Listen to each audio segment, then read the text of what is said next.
You are listening to This Week in Clown World with Ben and Hobbs, so sit back, relax, take your black pill, and enjoy the show. Hey, buttholes, what's going on? little bit of Warhammer to start us off. Yeah, it really seems to be gaining in popularity these days. It's something that I've never played or had anything to do with at all, which is... I just like the lore. I'm a lore nerd for a lot of stuff, and Warhammer's got such a rich lore. Plus, you know, the whole the whole Imperium man is kind of interesting. Which, you know, unrelated to anything we talk about on the show usually, Henry Cavill is taking over the Warhammer franchise and bringing it to the masses. Did you see that? Yeah, I'm going to be coming out with something on Amazon Prime, which at first was kind of like, oh God, please don't do to Warhammer what you did to Lord of the Rings. But I guess he's got like full creative control. So female transgender orcs. Yeah. Yeah. It's always a risk, but you know. I mean, the guy's a huge nerd, so hopefully it works out having him running Warhammer. But it is on Amazon, so who knows what the hell could happen. Yeah, true. I'm not sure who's more woke and everything when they do these shows, if it's Amazon or Netflix. I think Netflix has kind of cooled their jets on some of that, because after the Cuties debacle and a couple of other things, I mean, there's still some crazy shit out there. Like Angela watches some stuff sometimes. It's just like, why are you watching this trash? And when it's in your face, it's in your face. It's bad. There's a couple of shows where I'm just like, I just hear it, like I'm doing something else, and I hear it, and I just like, ugh, cringe. I'm just like, oh. Speaking of cringe shows, what was this shit about Scooby-Doo or a Scooby-Doo remake? Did you see that popping up? Where it was so incredibly cringe and far left that they thought it was a right-wing psyop. Yeah. It's about the only thing in America that the left and the right can agree on is that Mindy Kaling's weird, woke, race swapping, everybody's gay and does drugs and kills people, adult reboot of the Scooby-Doo franchise without Scooby-Doo in it at all is terrible. I have no desire to watch anything having to do with that. I mean, it sounds like a lot of people have said it has to be intentionally bad.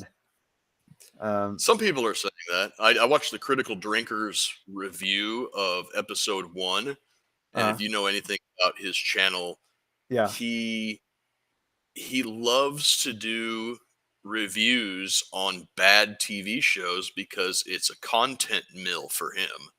But even he's like, so what will episode 2 bring? Fuck you if you think I'm watching it.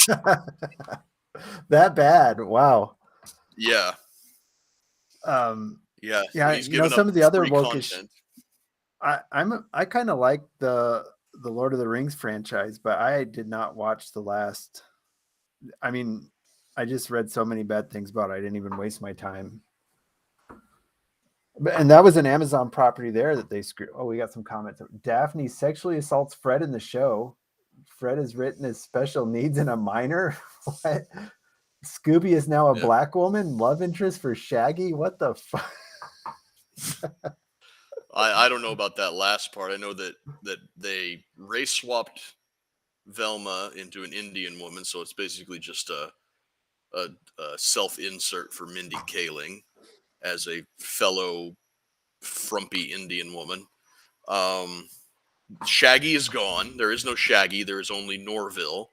And Norville is a tall, skinny black guy. There is no Scooby-Doo at all.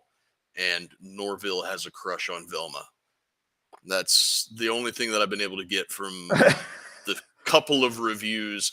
And like the entire thing is like, white people suck.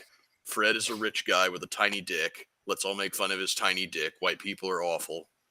Yeah, it's they get in these echo chambers on these shows always fail miserably too. Like, what was that show that came out this summer? The gay rom-com, and it was just bad.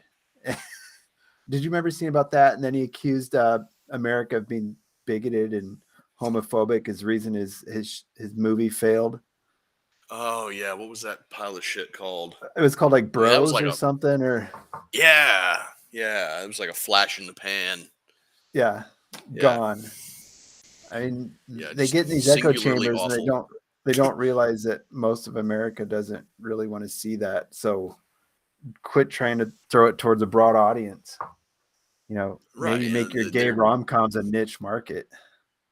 right. That's like some shit that you do an indie movie out of, and then you show it to the people that you know are going to be, it'll be some art house film that those types of people will enjoy, and Mhm. then just leave our stupid action movies and cape shit nonsense alone. We don't want that stuff foisted in there.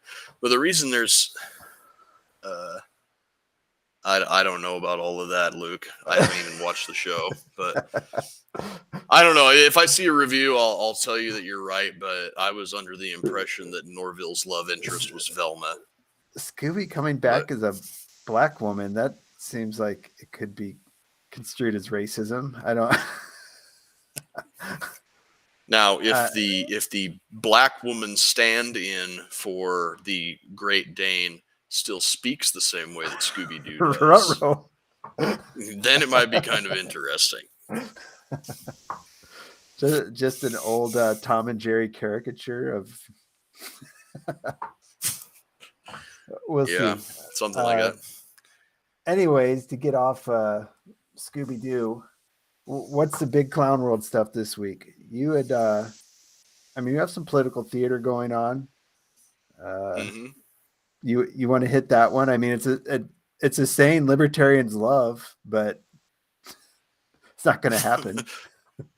What, abolish the ATF? Abolish the ATF, yeah. Yeah, I was going to go with taxation is theft at first, but yeah, abolish the ATF is Matt Gaetz, in response to the ATF's new ruling about pistol braces now being a felony. Matt Gaetz proposed the Abolish the ATF Act because he says that they're on a snipe hunt for otherwise law-abiding Americans, and he's absolutely right. But this is something that we've talked about so many times it'll make you sick to your back teeth, is that Republicans love to do this when they're not in power. They propose these bold, common sense bills that the majority of their base would love to see passed, but they don't have any chance of passing. You'd never see this. You'd never see this. If they had the Senate and the presidency, you'd never see it. Mm-hmm. And Democrats don't have the balls. They should bring it up sometime when the Republicans are in power, just to see what they do with it. Just to what? That would be some 4D chess if a Democrat dropped and abolished the ATF bill during Republican control of the House, Senate, and the presidency, just to watch them scramble to keep that wedge issue alive. And then they can use whatever justification they want, like, oh, it disproportionately affects people of color and transgender. I don't give a shit. As long as the ATF goes away, I don't care who proposes the bill and how it passes. Just make it happen. But yeah, it would be some 4D chess just to see them kind of like, oh, let's pump the brakes here. Pump the brakes. The ATF serves blah, blah, blah, blah. And it's like, Yeah, so we're probably going to see all sorts of political theater stuff like this in the lead up to the election. They'll talk about reducing taxes, cutting spending, but it won't happen. Probably something on immigration for those guys. Still nothing will happen. It's the same playbook every time. And by the way, Matt Gaetz is such a creepy looking weirdo. I mean, if you were going to make a sleazy looking politician caricature, you couldn't do much worse than that guy, could you? He does have that oily-haired used car salesman look to him. Yeah, and his suits he wears, the colorful suits. I mean, you just expect him to start hawking a used Kia or something up there every time he gets up there. And he had some weird controversy too. Something about something with a minor. What was with that guy? I think it was a fake allegation. Something like there was a 17-year-old girl that was traveling around with his entourage, and people were like, "Oh, I bet he was sleeping with her," and Oh, let's nail him on pederasty or something. And it turned out it's like, no, that didn't happen at all. yeah. And speaking of sleeping with people you shouldn't, that Eric Swalwell's been getting called out again by McCarthy. Did you see that? The old fang bang bang. Him and old Fang Fang, because he removed him from all his committees as citing him as a national security risk. Well, old Fang's dead, I think. Oh, really? I never saw that. Died in a plane crash or something. Oh, so she fled to China and died in a plane crash, huh? Yeah, allegedly. That was such a weird story. She was sleeping with him and multiple Midwestern mayors. I mean, what were the Chinese trying to work out there? It's buying up huge plots of farmland, probably. They had like a farm league of politicians that they were going to have her sleep with and hope they hit big. I mean, I wonder how many other Fangs were running around out there. Well, that's one of the weird things that happens over in North and South Korea is that North Korea will send female operatives down in the South to sleep with American service members and with foreign businessmen that aren't Asian, so that these women can get pregnant and have a mixed race baby who can then be taken back to the North and indoctrinated to be a spy to fit in to the various other nations around the world. It's just weird. That is weird. Yeah, it's definitely playing the long game. Holy cow. Yeah. I mean, we kind of don't think of that being American. I mean, if we need Chinese spies, there's some Chinese people in America. I mean, we got every nationality here, but if you're North Korean, how are you going to spy in Germany or Sweden? Yeah, or any place in Africa or the Caribbean or South America. Yeah, so yeah, that's one of their plans is they try to get these mixed race babies that look not Korean, and then raise them, indoctrinate them, and use them as spies. It's creepy. Yeah, playing the old long game. Yeah, so back to what I said about McCarthy. He took Swalwell off. He took Ilhan Omar off the Foreign Affairs Committee. Because duh. Yeah. You think? If anybody on those committees is a national security risk, it's the person who openly and loudly and very vocally expresses disdain and hatred for this country. Yeah, that was what he actually cited. That in her anti-Jewish comments. Mm-hmm. You can't piss off that demographic.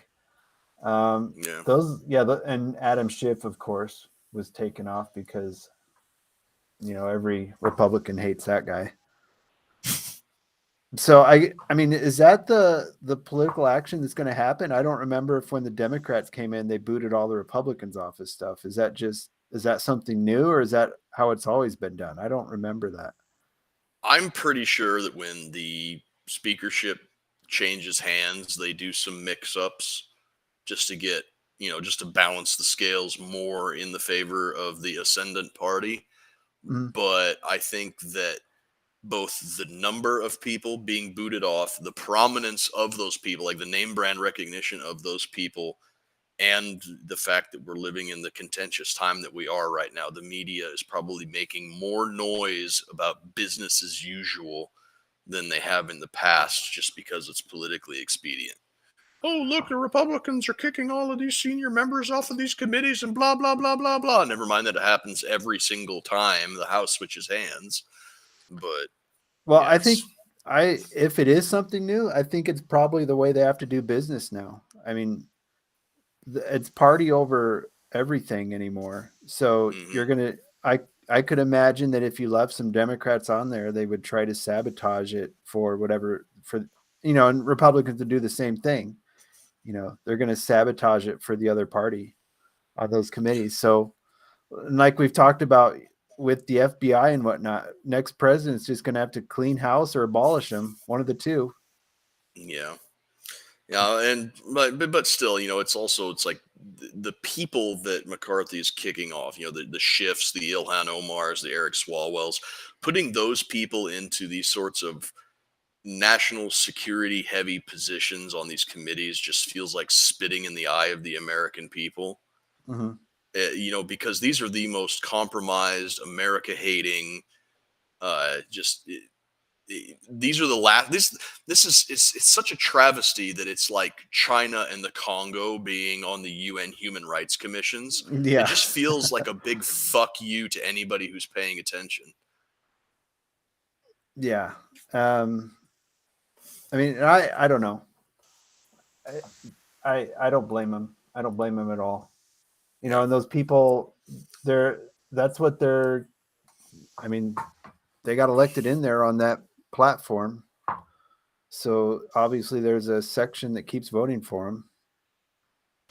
Right. Much like AOC, she's loved in her district. 70% elected. I mean, I guess she already filed for re-election, and even though she just won. Yeah, she's about as useful as tits on a board, but they keep re-electing her because she's got name brand recognition and she's got a D after her name. Yeah. There's got to be Republican districts that same way, but I don't know why the Democrat districts get so much more play. I'm trying to think, there's got to be, I'm thinking out here, we probably got one of the most red districts in the nation, but our guy's pretty moderate. I wish that these Republicans that are in these incredibly red districts where they could do whatever they want would just go so far to the liberty side and just be using the platform for that. But it seems like in these completely red districts, the GOP are kind of ballless. Well, it's because they can be. You would expect a guy to kind of color outside of the lines when he has no risk of being ousted, but the opposite is true, and you also have to take a look at what happened with the last election cycle. When you have a GOP leadership who's more concerned with party politics and the business as usual going ons in Washington, D.C. than they are with actually advancing any type of an agenda, whether it's their stated agenda or anything else. McCarthy gave millions of dollars during the primary to keep people like Madison Cawthorn. We know that was kind of a high profile case. You got guys like Joe Kent up in, I think it's Washington. He was if he's the guy that I'm thinking of, he was a special forces soldier whose wife worked in the intel community, and his wife ended up getting killed in some type of an operation overseas, and he places the blame on the intel community. And so he's running for Congress because he's got an axe to grind with the intel community. So he was like a big America First MAGA guy, and he got busted out in the primary because McCarthy supported his opponents. And you got McCarthy giving millions and millions of dollars to sure shot races like Ron DeSantis down in Florida. Ron DeSantis didn't need a fucking dime from the GOP, but he ended up getting like $20 million from them. And you have like the Herschel Walker race in Georgia, barely got any official GOP funding. Same thing with the governor's race in Arizona between Katie Hobbs, no relation. I love doing that. and Carrie Lake. So yeah, it's as long as I shouldn't put the blame on McCarthy. I should put it on Ronna McDaniels, the GOP chairwoman, who is also going to be up for still re-election. So pissed off over the MAGA stuff. Yeah, it's if the whole point of electoral politics is to get elected, and your base likes the MAGA shit, then go all in on the MAGA shit. Yeah. I wonder what happened to Cawthorn. He pretty much said, fuck this shit. I thought he would be doing a podcast or a tell-all or something, but he just got the hell out of there. Yeah, I'm sure it's coming, something down the line, but maybe he's one of those guys that like went to Washington, saw how the sausage was made, and was like, "I'm just going to be a normal guy from here on out." Yeah, that's kind of what I mean, even at local politics, I'm like, fuck this shit. Yeah. And I can't blame him. I mean, he got ran through the ringer by the GOP leadership. I mean, one of the things they hit him for was insider trading on a freaking ETF coin or something. Yeah, like all you guys aren't doing insider trading. Everybody knows that. And they hit him up because he pushed, it was called like the Let's Go Brandon coin or something, if I remember right. Yeah, just a partisan gimmick. Yeah. But because he like posted about it on Twitter or something, and they had given him a bunch of Let's Go Brandon coins, they were like, insider trading. The AZ race is the most sus race this cycle, honestly. Yeah, that one, I don't know. All these ballot machine, they're always blaming the ballot machines. Yeah. Ballot machines calibrated for 19-inch paper. All of the ballots get printed on 20-inch paper, and you're expecting us to just be like, oopsie. Yeah. Yeah, that dog don't hunt. Sorry. And that's kind of died out too. She had started a lawsuit, but I don't know where that went. Media quit covering her after she got out of office, so she's out of the eye. That's the end of her, I guess. Well, I hope not. I hope that something is going to happen with that, because that was just so nuts.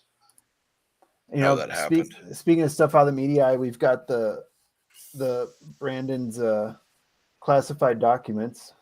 I mean, they're just kind of ignoring it at this point. They don't speak on it. I guess reporters are shouting at him to get him to answer questions on it. Biden denies that he did anything wrong. Yeah, Dan Bongino's show yesterday, and I watched half of his Today episode because I had today off of work because we got dumped on with like 1.5 feet of snow. But he was talking about how all of this is connected back to Ukraine.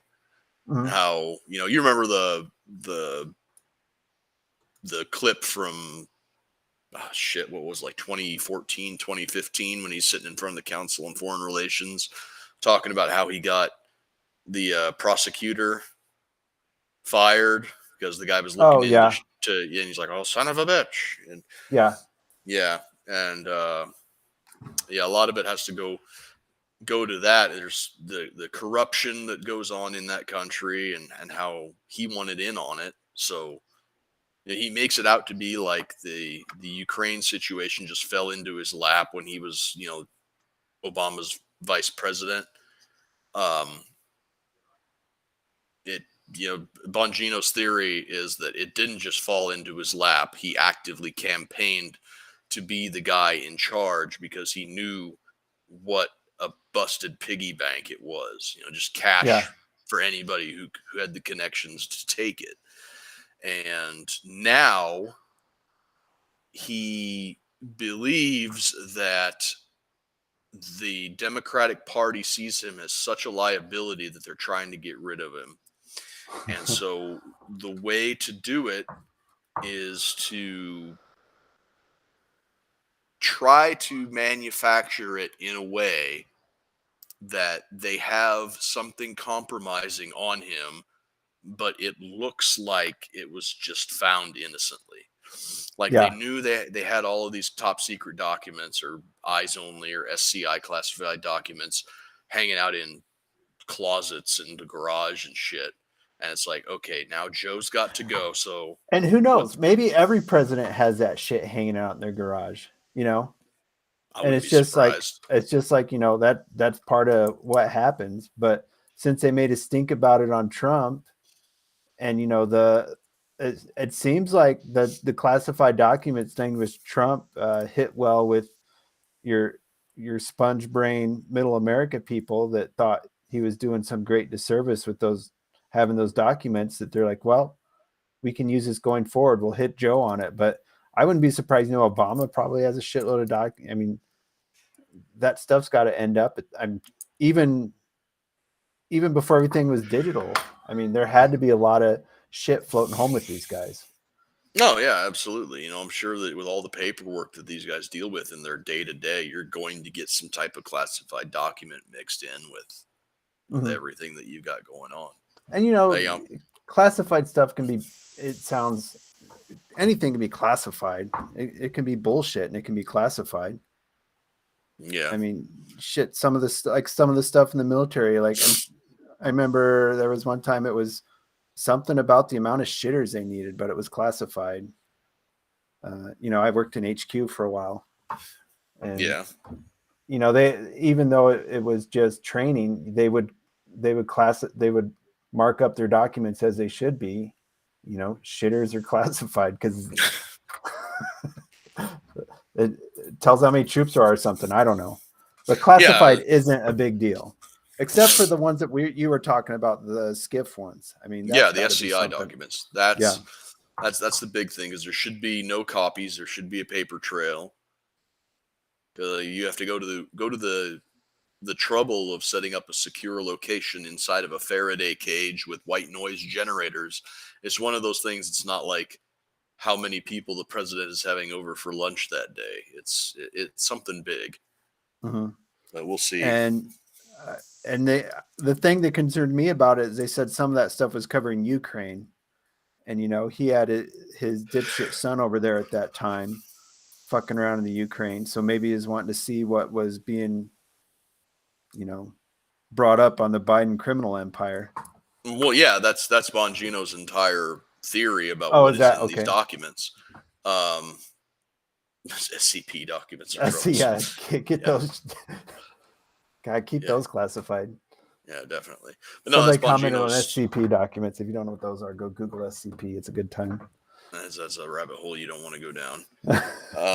But yeah, that's the basic premise, is that all of these classified documents are in regards to what was going on in Ukraine from 2014 onwards, when they had the coup, the Maidan Revolution, or whatever the hell you want to call it, where our intelligence community basically instituted a coup to throw out a Russian sympathetic president and install an EU America sympathetic president, and all of the corruption that came because of all the kickbacks, all of the defense contractor spending that would have taken place over there. That's basically all these classified documents, and those would be the proof, as Bongino says, that Biden essentially is a foreign agent taking money from a foreign power in return for political and material favors. And if that were the case, then he should be impeached. Should be removed from office, should be barred from ever holding office again, and everybody in his orbit should have the same.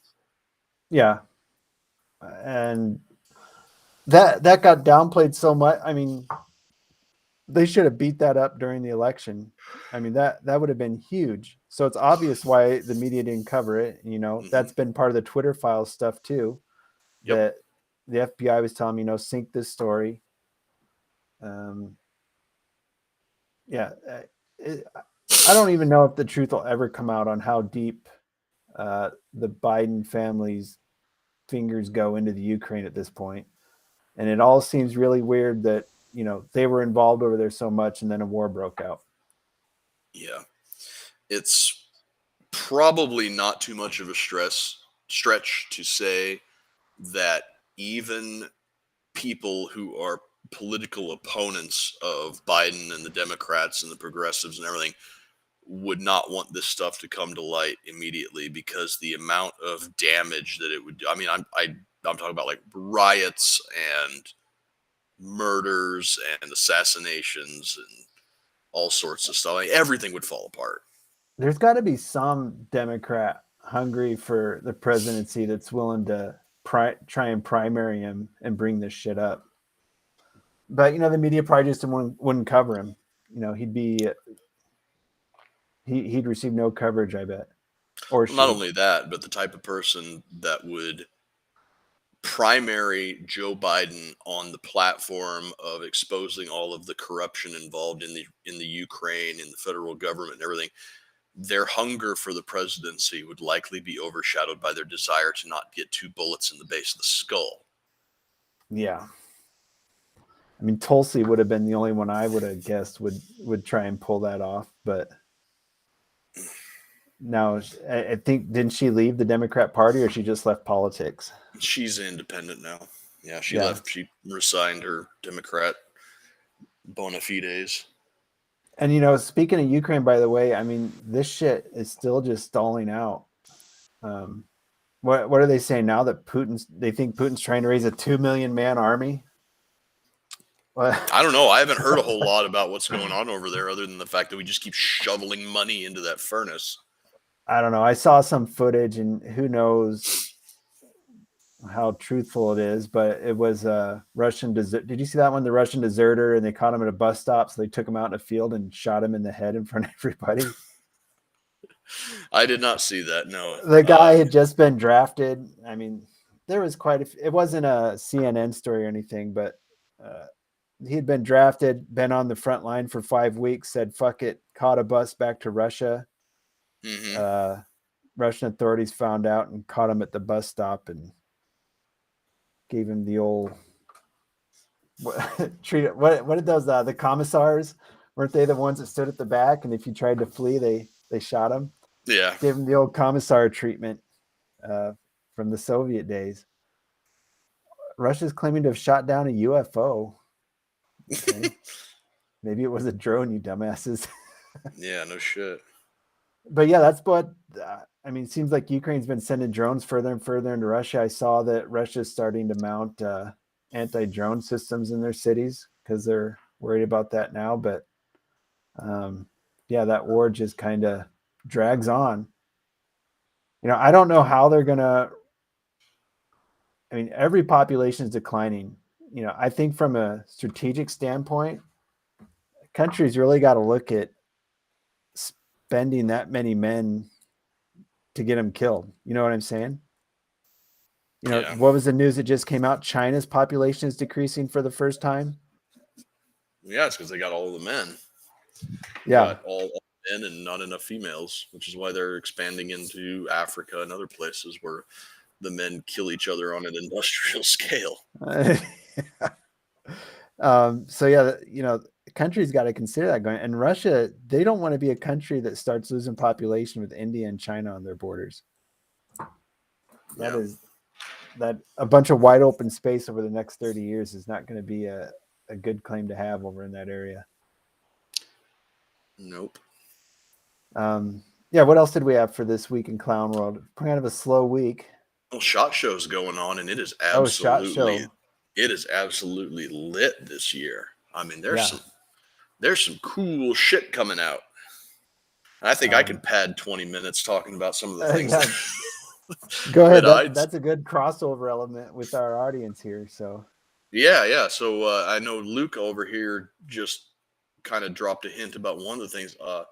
Everybody's favorite budget optics company that you scratch your head wondering how they can be so good and so cheap. The secret's China. But Holosun dropped 3 new I don't want to call them fusion optics, but they're basically fusion optics. So last year, Holosun released something that they call the AIMS, the AEMS, which I don't know what that acronym stands for off the top of my head.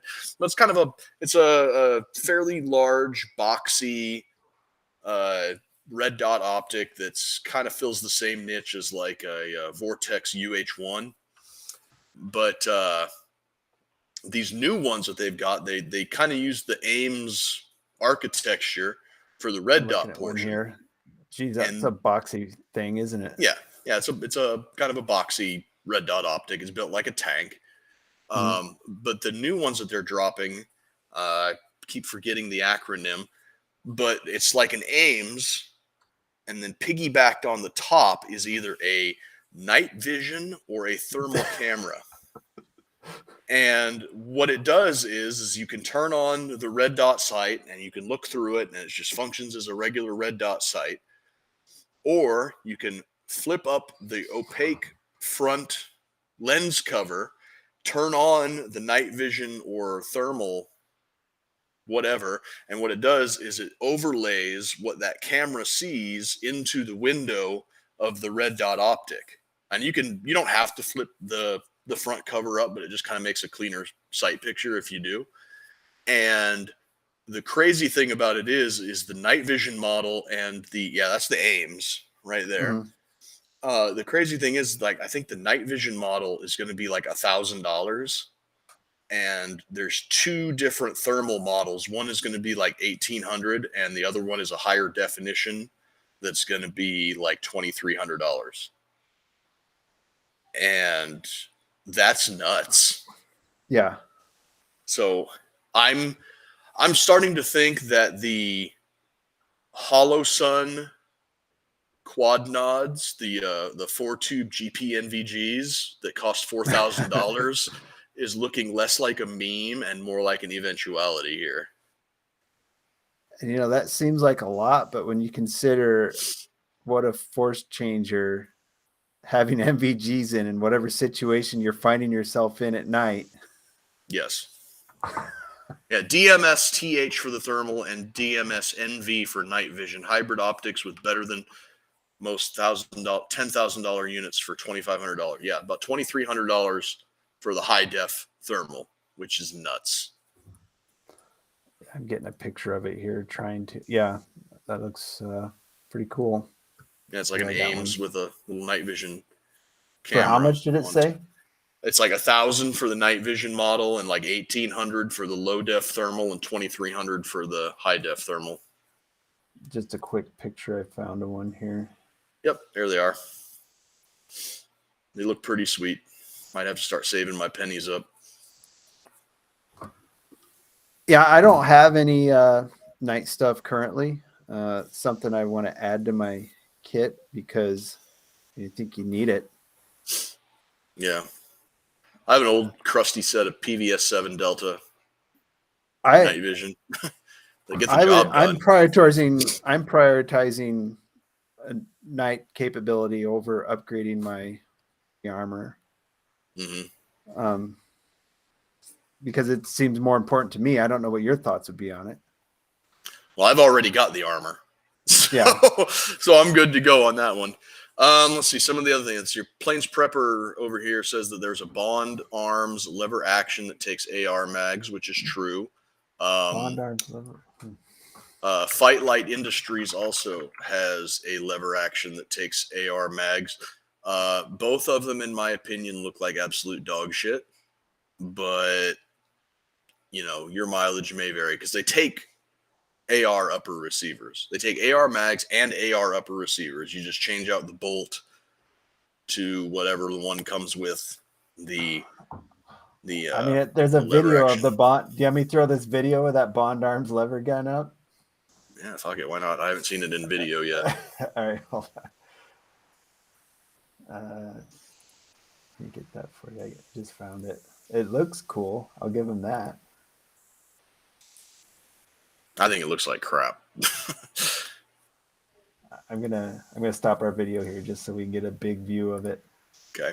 And we'll take AR mags. Think of it this way: a lever action lower for your AR-15 upper. That's pretty much what it is. But then you're maybe thinking, what about the gas tube?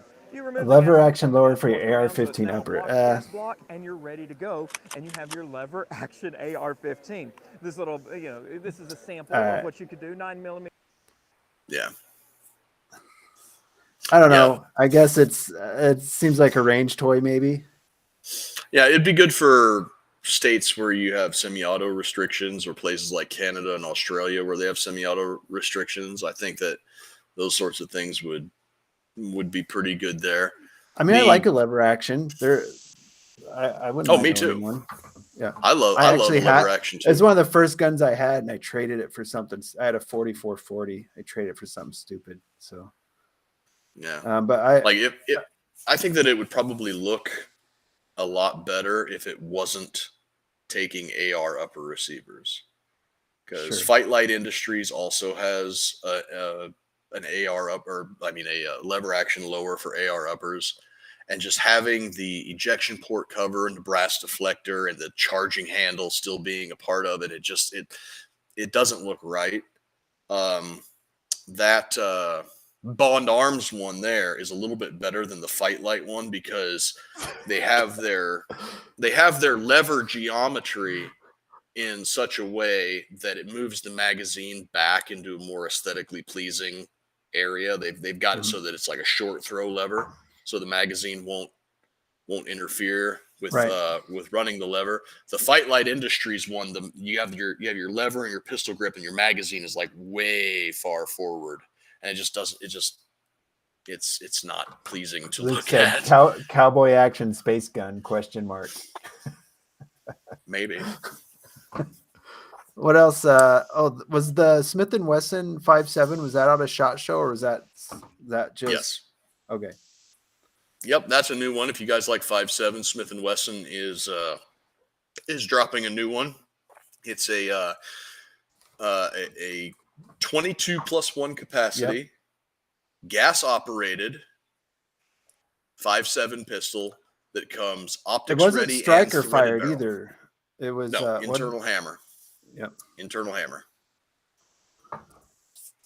Get 1 and 3 under blackout, make a modern 30-30. Yeah, I guess you could with the lever action. Why is the internal hammer? They kept preaching that the internal hammer. Why is that better over striker? I believe it probably has something to do with a lighter trigger pull. The FN 5.7 is an internal hammer. The Ruger 5.7 has an internal hammer. This has an internal hammer. I know that the PSA Rock, which is their offering, is basically just an upscaled Gen 3 Glock. So that one is. What did PSA? PSA kicked out something cool too. What am I thinking of there? I forget what it was. A reproduction Sturmgewehr 44. That's right. Yes. Yes, I was getting to that. PSA has taken over the rights to I don't think they've taken over the rights to it, but they are going to be the manufacturer of the Hill and Mac Gunworks STG 44. I got a picture of it. I'm going to touch myself to this later. Let me get that up here. I showed it to a guy that I work with, and 5 minutes later, he's showing me links to. There it is.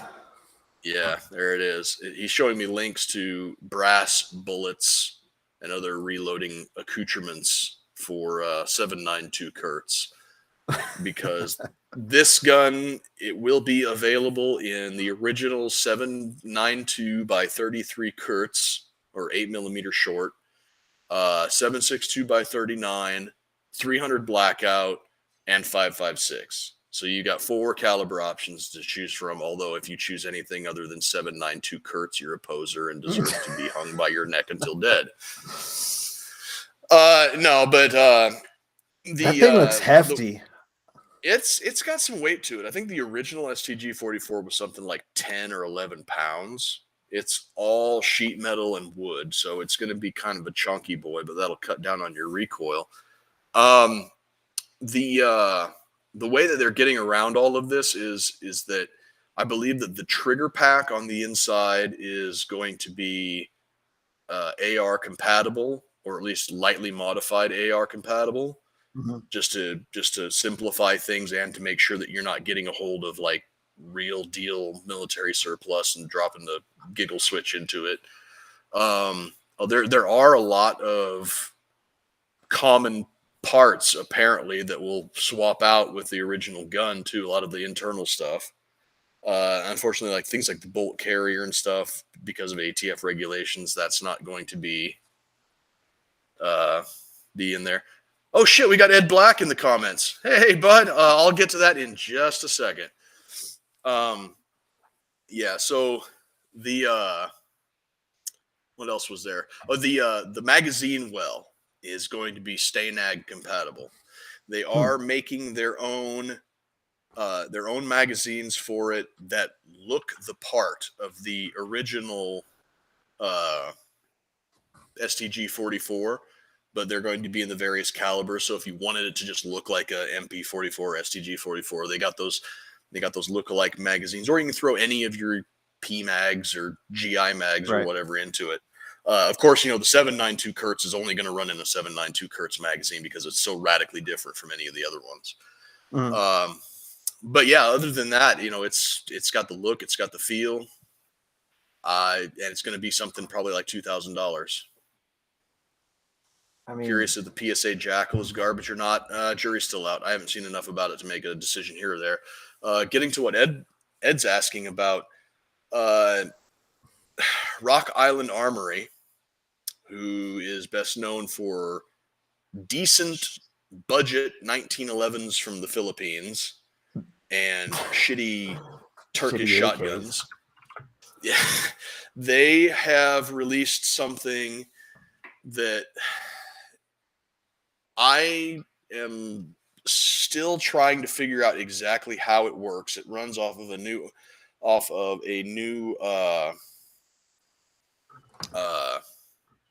new operating system that they call it like a RAM valve system or something, but I watched a breakdown of it and I don't know how they got that name, but they're calling it, it's like the RIA 5.0, and it's a 9mm internal hammer fired double stack, like 17 round capacity hybrid frame. So it's got like an aluminum frame rail that the slide rides on, and then it's got a polymer attachment on the bottom of it. Well, I found what you're talking about. That thing's fucking ugly. I mean, it's ugly as sin, but it's got a low bore axis, and apparently it shoots flat, like no recoil at all because of how it operates. The barrel, if you look at the barrel from the front, it's almost square. It's got some little phalanges down. I just find some better pictures of it, but nobody really has anything. Yeah, it looks really interesting. I sent the link to Ed Black because he was bitching about how he'll never be able to get a Russian P-15 Lebedev pistol in the country thanks to all the sanctions and everything. So I sent him this, and he's like, I got mixed feelings, and I'm like, I'd be lying if. Yeah, there it is, right there. Yeah, it's not an attractive gun unless you're into the blocky look, but it's definitely a practical looking gun. Now, whether or not it's going to be worth a shit is still up for debate. But yeah, you can see like in the barrel right there how it's like got a square profile with two little protrusions on the bottom side of it. Yeah, it's definitely interesting. I'd love to get my hands on it. I'd be hard pressed to drop $1,000 on something Rock Island Armory invents. Yeah, but it's going to be manufactured here in the United States, which is cool. That's neat. So it's not. Speaking of dropping $1,000 on sketchy shit, I haven't heard anything about Keltec. Did they do anything this year crazy at SHOT Show? Or I haven't seen anything yet. So I can't remember the name, but yeah, the PSA Jackal is a piston-driven upper. It's piston-driven upper for AR lowers, kind of in the same vein as the Brownell's BRN 180. The without brace, it says on their website. Wonder why? Yeah, it has no no buffer tube, so you don't need a stock tube or anything on it. The AR-10 that Luke is bringing up here, it says a scaled down M82 operating system. Not entirely. The one that you're talking about, I forget. I'm trying to look it up right now. It's actually a long recoil operated 308 rifle that looks sort of like an AR-10 externally. It runs on the same architecture, but almost every single part other than the stock and the pistol grip is a proprietary part. It's a long recoil action. The M82 is a short recoil action. So I think the guy that actually designed it either was just using something that most people have as a frame of reference, but either that or he just doesn't know what he's talking about, which I find hard to believe for somebody who invented a long recoil AR-10. The operating system is less M82 and more Lynx 50, if you know what that gun is. The semi-auto Lynx 50 from but it's a long recoil operated gun too. Long recoil is something you don't see very often anymore, especially in rifles. The original Browning Auto 5 was a long recoil gun. The Remington Model 8, which is like one of the first successful semi-auto gun, was a long recoil gun. It's like I said, it's just something you don't see very often anymore, just because of how much stuff has to reciprocate and everything has to be like perfectly clean and timed together. Lynx 50. It's an MSRP of $15,000. Yeah. GM6 Lynx. Yep. And Ed Black says it gives him Hudson vibes at that price point. The $1,000, the RIA 5.0. Yeah. It has that look to it too, with the big bulbous protrusion underneath of the dust cover. But it's not a tilting barrel design. It's got something that's they call it a ram valve delay system, but I don't see how they get that name, because there's no valves, no gas ports, no ram anything. So, until somebody can explain it how they got that name, it might just be marketing hype. But it's a delayed blowback of some type. Planes up here never really liked 5.7, but a lot of the pistols look kind of neat. I'm a 9mm homer, but the more and more I read about 5.7 and watch reviews on it, I'm thinking maybe my next pistol is going to be 5.7. You're giving up on 22 Win Mag? What's that? Yeah, that's fun to screw around with, but yeah. Quick Google search those Kel-Tec 410 bullpup shotgun. Oh, that must be what they were teasing the other day. I saw like something on Instagram. A 410 bullpup. I've got the KSG. It kicks like a mule, but it's kind of fun to screw around with. Somebody comes up with the magazine conversion for the KS7, I will be on it like white on rice. Yeah, and you look at it too, and it seems like it'd be so easy to figure something out on there. But yeah, I don't see anything about their bullpup. Let me see. Yeah, I haven't seen anything. There might just be a scaled down KSG or KS7. Oh, KSG 410 right there. Yeah, there you go. Which Have you seen that? It looks like something out of Starship Troopers. I think everybody's probably familiar with them, but that's Kel-Tec's MO. Yeah, I'm gonna make it out of recycled beer cans and. Yeah, there it is. It looks just like the case. It's just a different caliber, which I don't know why. Probably the reason they put it in that 410 is because it kicks so hard in 12. I mean, there's nothing between you and the bolt, pretty much. It's a little piece of rubber. Yeah. Luke over here says that 5.7 belongs in a grip-fed Giggle Switch PDW, and I can prove it mathematically. You pick up the latest issue of Recoil magazine. They did just that. They took a Ruger PC carbine and chopped the barrel off to like 8 inches and put a telescoping SIG MCX stock on it and made the poor man's MP7. It's pretty slick. The Ruger PC carbine comes in 5.7. Yeah, I didn't know that. Not the forward magazine fed that looks like an upsized 1022. They have a 5.7 carbine. I'm probably getting the names mixed up. The Ruger LC carbine. There you go, LC, not PC. Yeah, Ruger LC carbine. There you go. Yeah, that might be even better than a pistol. I don't know. Yeah, they chopped the barrel down to 8 inches, put the MCX telescoping stock on it. They had to do a little bit of modification to the struts for it to. Yeah, there you go. I mean, it looks like that'd be pretty easy to chop. I mean, Oh, it absolutely is. Our member Custom Smith Manufacturing, the guy that I interviewed a while back, Yeah.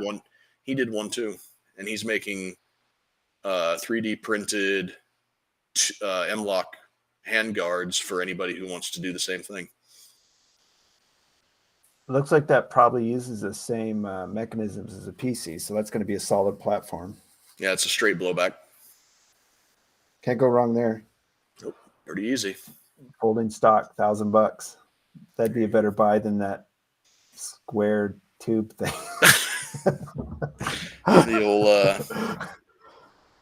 the old Rock Island. Yeah, the old Rock Island. You're getting a little more tested platform with the Ruger LC. Yeah. Yeah, there's all sorts of shit coming out of SHOT Show. I'd have to dig through my my YouTube videos here. If you It's guys still wanna, going on, right? Yeah. Maybe It's we still could going touch on on for- that. We could touch on that next week too. We'll leave some time because it's already getting up to 9. We'll hit some more next week at the end. Yeah. Hollow Sun released an internal battery solar charging rifle sight that looks like it fits in the same footprint as an Aimpoint T2. You know, I think that's a good idea because we've brought this up before too. All your shit runs on all your red dots. Some of your scopes will run on batteries, and if the shit hits a fan, it's going to be hard to get a hold of Tic Tac batteries to put in your Hollow Sun. So getting something rechargeable, you know, a solar charging one, great idea. If you ask me. I need to watch the video again, but I don't know if there's a USB charging port either.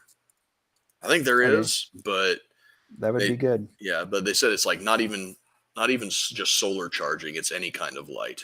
Yeah. So the light in your house. Yeah. Yeah. So you're stocking up on people stocking up on all this ammo. Well, you better have a bunch of little batteries in your freezer too, or know your iron sights well. Yeah, there you go. Got to take a time out and figure out how to play Real Soldier again once all your electronics decide to die. Yeah. Then I got to wear a trench coat in the summer like a weirdo. That's why you live in Chicago, man. It's always cold and windy. Ed Black would always have a trench coat on. But we're up on an hour. Whoa, early clown horn. Oh, I just grabbed it. I grabbed it by the bulb and it went off. Negative discharge of the horn. So yeah, thanks for tuning in.